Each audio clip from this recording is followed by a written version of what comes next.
com vocês? Vamos para mais uma aula de matemática.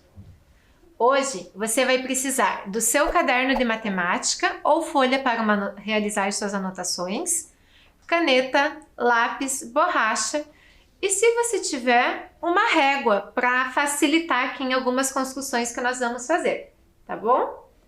Então, vamos para a nossa primeira proposta de hoje, que diz o seguinte: 3 amigas moram em Curitiba e farão uma viagem para cidades que não conhecem. A Amanda prefere o calor de Fortaleza ao frio de Porto Alegre e já conhece Manaus. A Carmen viajará por uma semana para a região sul, 4 dias a mais do que a Amanda. E a Maria viajará 2 dias a menos que Carmen.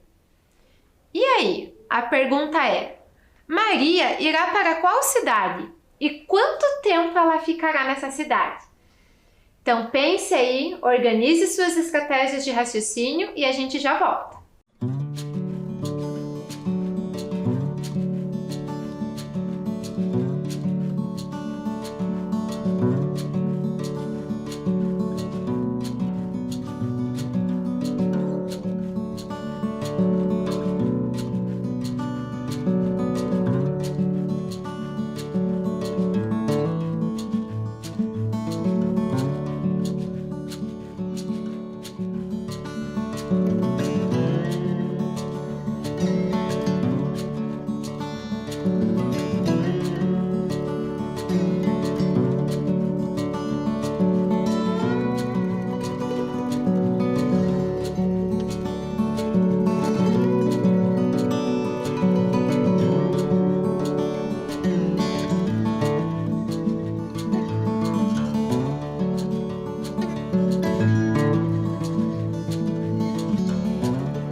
E aí, conseguiu descobrir?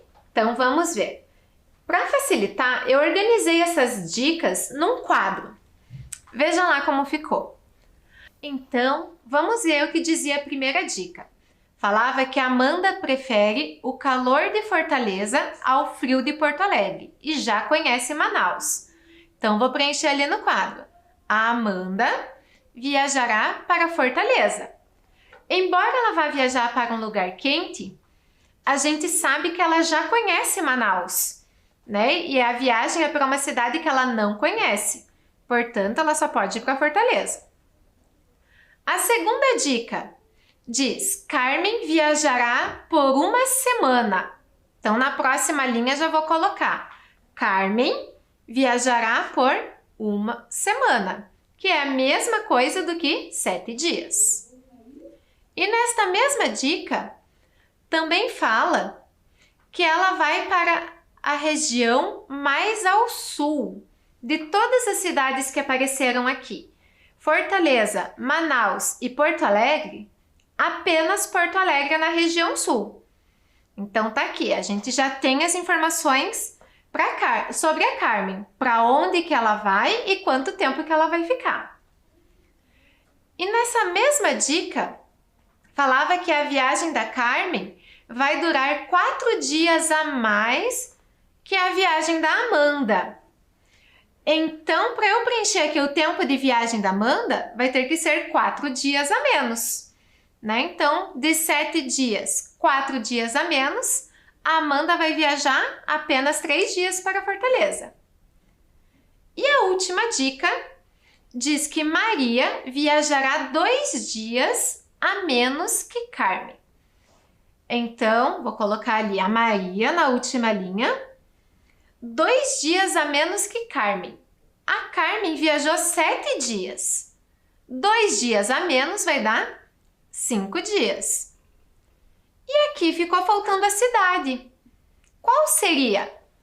Seria Manaus, né? Foi a única que apareceu nas dicas, mas não é a cidade que a Amanda vai e nem a cidade da Carmen. Então, portanto, Maria vai para Manaus. E aí, voltando à pergunta do enunciado. Queria saber, Maria irá para qual cidade? E quanto tempo ela ficará? Bom, agora nós já sabemos, né? Ela viajará para Manaus e ficará lá por 5 dias. Certinho? Espero que você tenha acertado. Mesmo que tenha desenvolvido um raciocínio diferente do meu, tá? Esse quadro foi uma estratégia que eu utilizei para organizar o raciocínio.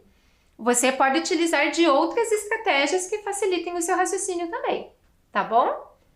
Então vamos lá, para a nossa próxima proposta, a proposta de número 2. Diz assim: nas balanças da figura, objetos iguais têm pesos iguais. Qual dos objetos é o mais pesado? Então observe o seguinte: quando a gente tem uma balança em equilíbrio, o prato tanto da direita quanto da esquerda, eles estão na mesma altura. E estar em equilíbrio significa que o peso do lado direito vai ser igual ao peso do lado esquerdo. Mas quando a balança estiver em desequilíbrio, quando tiver um prato mais abaixo e outro mais acima, o prato que está mais abaixo é o mais pesado, tá? Então, veja lá bem, analise as 3 balanças e me responda, qual dos objetos é o mais pesado?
Conseguiu descobrir qual desses objetos aqui é o mais pesado? Então vamos lá, eu vou analisar as balanças por partes. Começando aqui por essa primeira balança. De um lado a gente tem o cilindro vermelho. E do outro lado a gente tem um tronco de cone, que é esse objeto laranja, e temos também esse objeto amarelo. Como a balança está em equilíbrio, a gente sabe que o peso do cilindro é igual ao peso dos outros dois objetos juntos. Portanto, o cilindro é mais pesado, correto? Do que esse e do que esse. Então, de 3 objetos, a gente já sabe que a resposta não pode ser o tronco de cone, esse laranjado aqui, e nem esse amarelo. Analisando a segunda balança, o mais pesado aqui é o laranjado aqui, né? O tronco de cone, pois o prato está mais abaixo. Então, com certeza a minha resposta também não vai poder ser esse cubo verde, porque ele é mais leve e a pergunta era sobre o mais pesado. Mas, como a gente já viu na balança anterior, o cilindro vermelho é mais pesado do que esse tronco laranja. Então, por enquanto, dos objetos que a gente tem até agora, o cilindro vermelho continua sendo mais pesado. Vamos analisar agora a última balança, que estava assim. Opa, agora aqui nessa bola, né, nessa esfera azul, o prato está mais abaixo. Portanto, a esfera azul é mais pesada do que o cilindro vermelho. Então, a resposta correta para esse problema é a alternativa A, que era a esfera azul. Você chegou nesse resultado também? Espero que sim. Vamos para a nossa terceira proposta de hoje. Veja lá. Diz o seguinte: em cada círculo, coloque um número de 1 a 9 sem repeti-los, de modo que a soma em cada lado do triângulo seja 17. Como assim? Vamos ver. Nesse triângulo, eu tenho aqui alguns círculos. E dentro de cada um desses círculos, eu vou colocar um número de 1 a 9. E não posso repetir. Então, por exemplo, posso colocar o número 1 aqui. Não vou poder repetir o número 1 em outro lugar do triângulo. Se eu colocar o número 5 aqui, não vou poder repeti-lo em outro lugar do triângulo. Só pode aparecer uma única vez. E quando a gente somar aqui nessa lateral do triângulo, essas 4 juntas, vai ter que resultar em 17. Se eu somar do lado de cá essas 4, também vai ter que dar 17. E aqui embaixo, também vai ter que dar 17. E aí, você consegue descobrir qual a posição de cada número? A gente já volta para conferir se você acertou.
ver como ficou?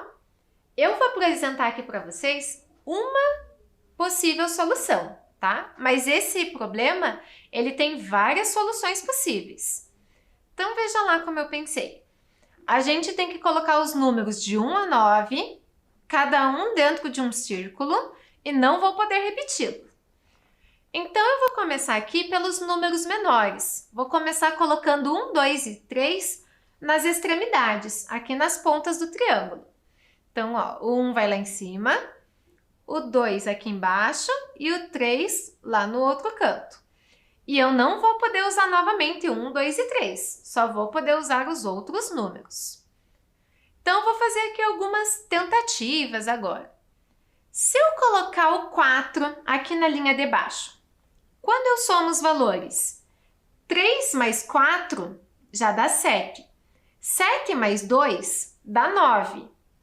E 9, falta quanto para chegar em 17? Porque o enunciado dizia que a soma tinha que dar 17. Como aqui eu já tenho o resultado 9, me falta 8. Ok? Então, nesse círculo aqui, vem o número 8. Sobraram esses aqui ainda que eu vou poder utilizar. Se eu colocar o 5 nessa posição, somando os valores que eu já tenho aqui desse lado do triângulo. 2 mais 5 dá 7. 7 mais 1 dá 8. E 8, para chegar em 17, falta 9. Então, nesse círculo aqui, número 9. E será que se eu colocar o 6 e o 7 que sobraram nesses dois círculos, o lado de cá também vai somar 17? Então, vamos ver lá. Colocar o 6 num círculo e o 7 no outro. Somando, 3 mais 7 dá 10. 10 mais 6 dá 16. E 16 mais 1 dá o 17. Por que eu disse que essa é uma possibilidade de resolução? Pode acontecer de aí no seu triângulo, os números que estão aqui no meio fiquem invertidos, né? Como se eu trocar o 6 e o 7 de lugar. A soma continua dando 17, mas mudou a posição deles. Aqui é a mesma coisa. Se eu trocar o 5 e o 9 de lugar, a soma continua dando 17. E aqui embaixo, se eu trocar o 4 e o 8 de lugar, também continua 17.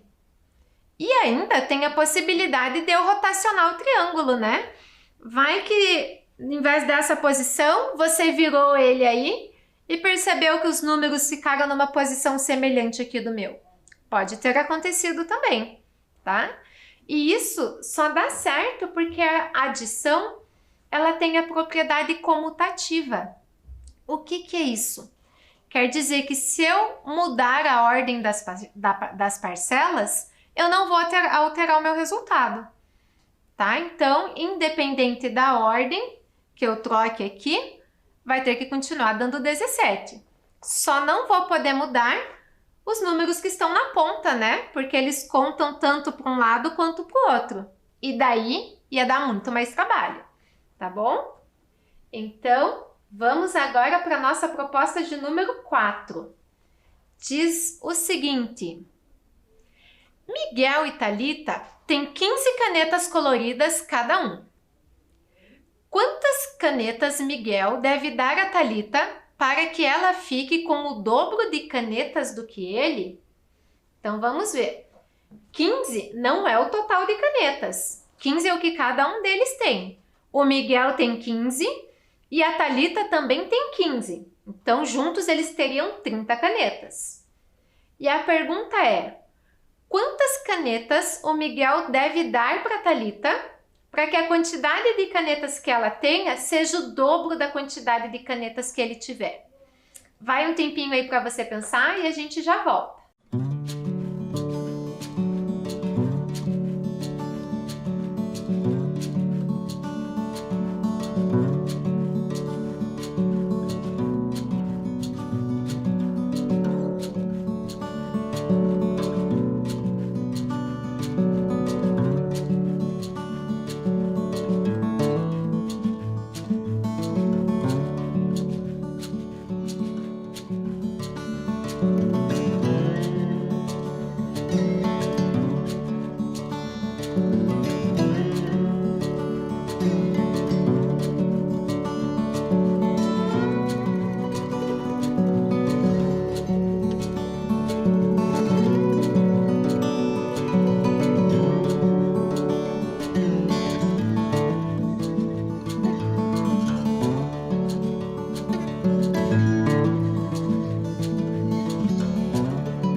Você conseguiu descobrir quantas canetas o Miguel deve dar a Thalita?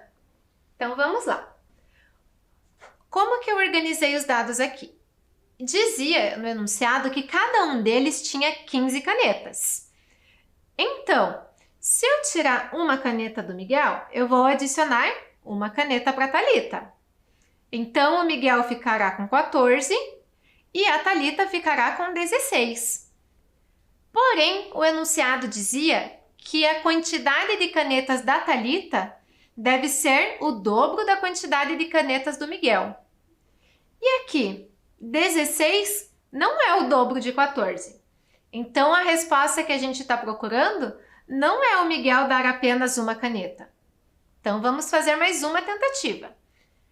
Colocar lá as 15 canetas de cada um. Mas e agora? Se ao invés do Miguel dar uma caneta para a Thalita, ele der 2 canetas para a Thalita.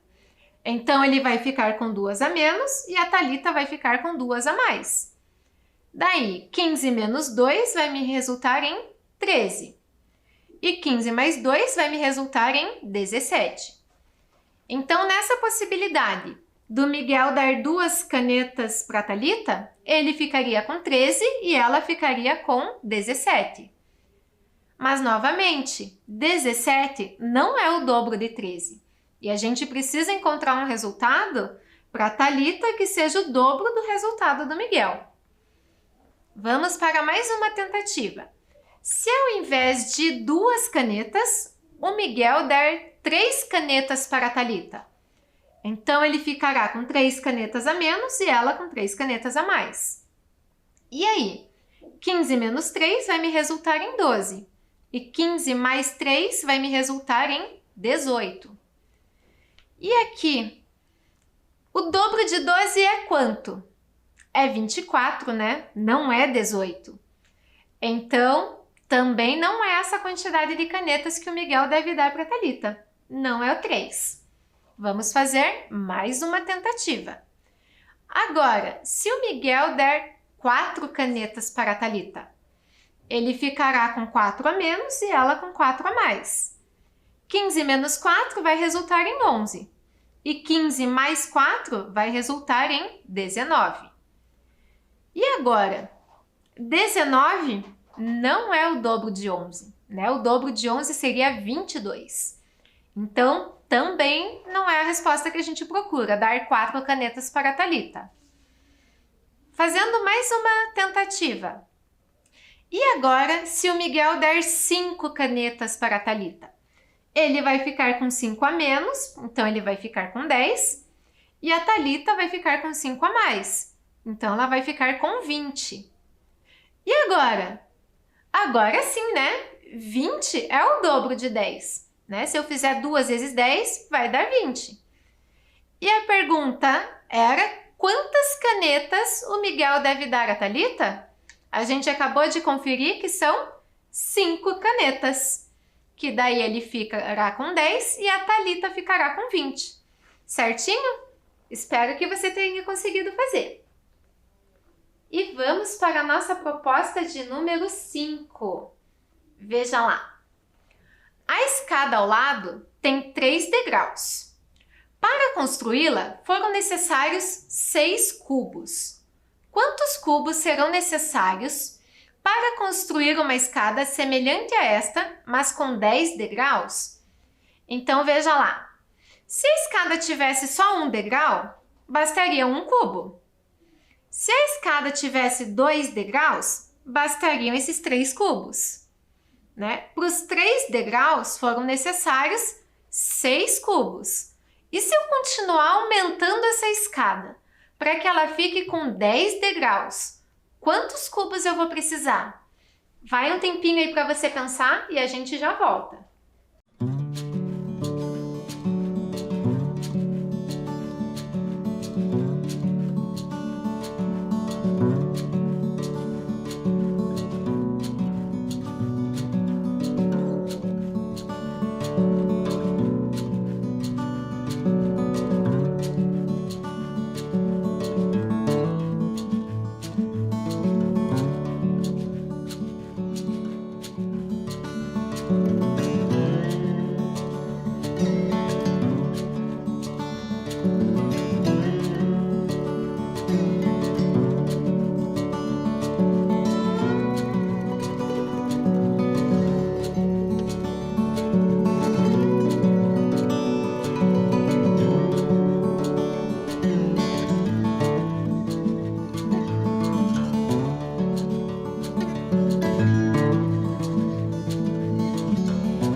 Você conseguiu descobrir quantos cubos serão necessários para fazer uma escada de 10 degraus?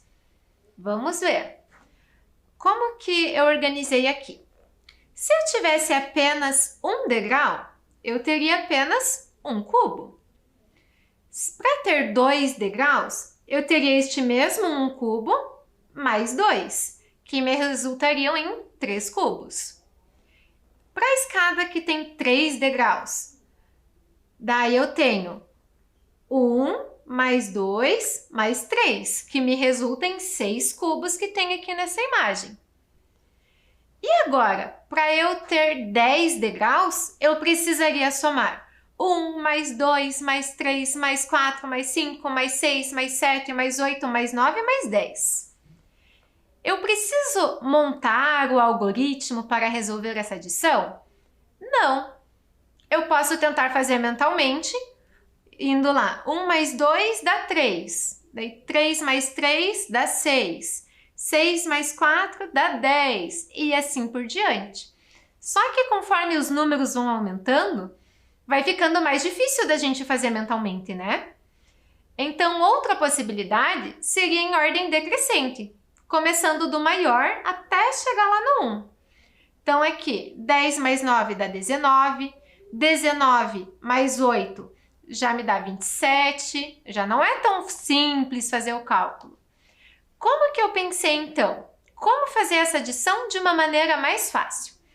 Observe o seguinte, vou destacar aqui o primeiro e último número dessa sequência, o 1 e o 10.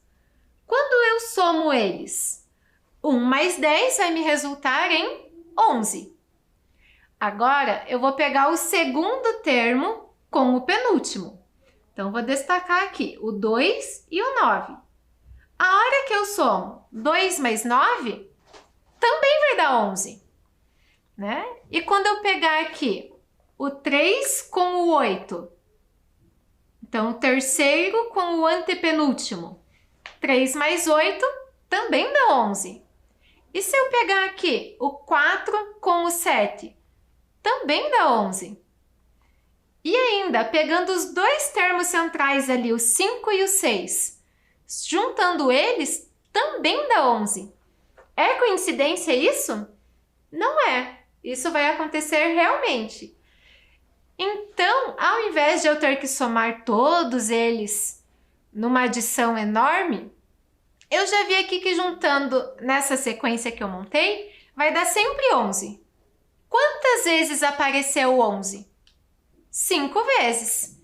Então, fazendo ali 5 vezes 11, eu vou ver que são necessários 55 cubos. E aí, você pensou assim também para resolver ou teve uma estratégia diferente de resolução? Espero que você tenha conseguido chegar nos 55 cubos, independente do raciocínio que você tenha tido, tá bom? E vamos para a nossa proposta de número 6. Veja lá. A Clarice adora charadas. Veja o que ela respondeu quando um amigo perguntou a sua idade. Tenho 3/4 da idade de Maria, que tem o dobro da idade de Virgínia, que tem 1/10 de anos a menos que Sandra, que tem 20 anos. Afinal, quantos anos tem Clarice? Então veja aqui, a Clarice certamente não queria revelar a idade dela, né? Por isso ela fez esse enigma. Falando aqui da idade de outras pessoas, falou da idade da Maria, da Virgínia e da Sandra. E a única que nós sabemos a idade aqui é a Sandra, que tem 20 anos. Para descobrir a idade da Virgínia, eu vou precisar fazer algum cálculo. E quando eu souber a idade da Virgínia, eu vou ter como descobrir a idade da Maria. E se eu souber a idade da Maria, eu vou ter como descobrir a idade da Clarice. E aí, será que você consegue descobrir qual a idade da Clarice? Pense um pouquinho e a gente já volta.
E aí, você conseguiu descobrir qual a idade da Clarice? Vamos ver então. Como que a gente vai descobrir a idade dela? No enunciado, nós já sabíamos que a Sandra tem 20 anos. E nos foi dito que a Virgínia tem 1/10 de anos a menos que Sandra. Então, eu vou ter que calcular quanto que é 1/10 de 20. Ou seja, vou dividir o 20 em 10 partes iguais e pegar uma dessas partes. 20 dividido por 10 vai dar 2. Então, quer dizer que a Virgínia tem 2 anos? Quer dizer que ela tem 2 anos a menos do que Sandra. Se a Sandra tem 20, 2 anos a menos vai dar 18. Então, a Virgínia tem 18 anos. E agora que a gente sabe a idade da Virgínia, a gente pode usar isso na outra parte que dizia do enunciado, que a Maria tem o dobro da idade da Virgínia. A Virgínia tem 18. O dobro de 18 é 18 vezes 2, que vai me resultar em 36. Então, já sabemos também a idade da Maria. E agora, só falta descobrir a idade da Clarice, que é o que o exercício pediu, né? Então, vamos ver. Vou trazer para cá a idade da Sandra, da Virgínia e da Maria. E o que a Clarice tinha dito? Que ela tem 3/4 da idade da Maria. A idade da Maria é 36. Para eu calcular 3/4 disso, eu vou ter que dividir o 36 em 4 partes iguais e dessas partes eu vou pegar 3. Fazendo isso mentalmente, 36 dividido por 4 vai dar 9. E pegando 3 partes de 9 vai me resultar em 27. Portanto, a Clarice tem 27 anos. Você chegou nessa resposta também? Então vamos lá, para a nossa última proposta da aula de hoje. Diz assim: cada sequência abaixo possui uma lei de formação diferente. Se a gente observar, todas elas aqui são sequências crescentes, Os números estão aumentando. E a pergunta é: qual o resultado da operação W mais X mais Y mais Z? Mas como que eu vou descobrir o valor dessas letras? São os próximos números aqui dessa sequência. Então, para descobrir aqui que número vem depois do 8, que número vem depois do 16, depois do 120 e depois do 15, eu vou ter que descobrir quanto que está aumentando de um termo para o outro. Então, aqui na primeira sequência, eu tinha 1. O segundo termo já era 2. Se eu fizer 2 mais 1, vai me resultar em 3, que é o próximo termo. Se eu fizer 3 mais 2, vai me resultar em 5, que é o próximo termo. E assim por diante. Então, o que eu anotei aqui em vermelho? Que é o termo anterior que a gente está somando. Os dois termos anteriores, no caso, né? Que nem aqui, o 1 e o 2 resultou no 3. Se eu juntar o 2 com o 3, vai me resultar no 5. Se juntar o 3 com o 5, resulta em 8. E 8 com o 5 vai me resultar no 13. Então, eu já sei aqui que no lugar do W, o próximo número da sequência é o 13. Olhando agora a segunda sequência, você consegue perceber alguma relação entre esses números? Eu vejo aqui duas possibilidades diferentes. Uma delas é a gente pensar no dobro. O dobro de 1 é 2. O dobro de 2 é 4. O dobro de 4 é 8. O dobro de 8 é 16. E o dobro de 16 é 32. Então, meu próximo termo aqui seria 32. E como eu estou falando em dobro, dobro, dobro, eu posso escrever isso na forma de potência. Né? Potência eu vou repetir quantas vezes forem necessárias a base 2, tá bom? E aqui na terceira sequência, também está aumentando. Mas está aumentando quanto? Veja lá, do 1 aumentou, virou 2. Do 2 aumentou e virou 6. Do 6 aumentou e virou 24. Como que eu vejo aqui quanto que aumenta de um para o outro? Eu fui multiplicando na sequência dos números naturais. Olha lá, o primeiro termo eu multipliquei por 2. O termo seguinte eu multipliquei por 3. O termo seguinte eu multipliquei por 4. O termo seguinte multipliquei por 5. E assim por diante. Então, se eu fizer aqui, ó, 1 vezes 2, vai me resultar o 2, que é esse termo aqui. Daí 2, que eu multiplico 3, vai me dar 6, que é o próximo termo. 6, que eu multiplico 4, vai dar 24, que é o meu próximo termo. 24, que eu multiplico 5, vai me resultar em 120. Então, multiplicando 120 por 6, eu vou obter 720. Então, no lugar do y, eu vou usar 720. E aqui na última sequência, também está aumentando. Quanto? Eu fui somando na sequência dos números naturais. Então, aqui era 1, mais 2 me resulta em 3. Depois aumenta 3, aumenta 4, aumenta 5. E para o próximo eu vou ter que aumentar 6. E que vai me resultar em 21, que é o resultado de 15 mais 6. Então, no lugar do Z, eu vou usar 21 para gente somar todos esses valores. Somando lá 13 mais 32 mais 720 mais 21, eu vou ter a resposta do problema.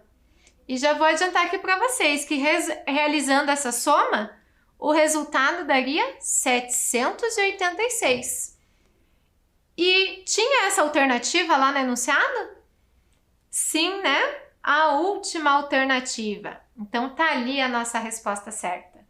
Certinho? Espero que você tenha conseguido me acompanhar, que tenha aprendido bastante e a gente se vê na próxima aula. Tchau, tchau!